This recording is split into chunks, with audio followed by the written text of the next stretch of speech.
ஆன்ம விடுதலை.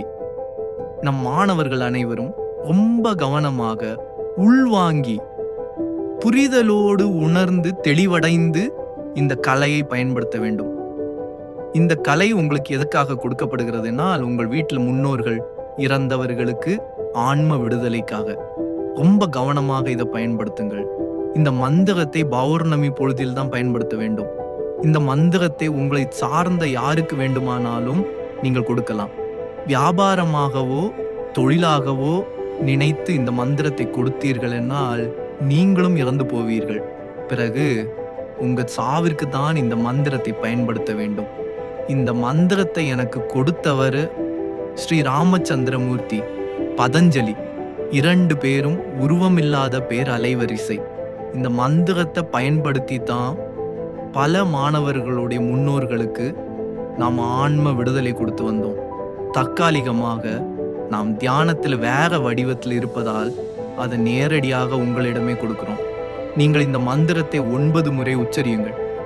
பௌர்ணமி தினத்துல நதிக்கரையோ கடல் மார்க்கமோ கொட்டும் நீர் வீழ்ச்சியோ இதில் எந்த இடத்தை வேண்டுமானாலும் நீங்கள் தேர்வு செய்து கொள்ளலாம்.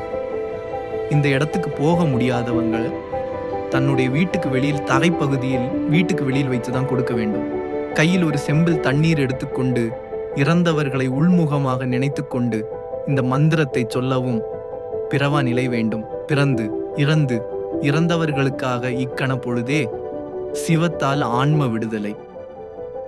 சிவத்தால் ஆன்ம விடுதலை என்று சொல்லும்போது நீரை கையிலே ஊற்றி தரையில் படுவது போல் செய்ய வேண்டும்.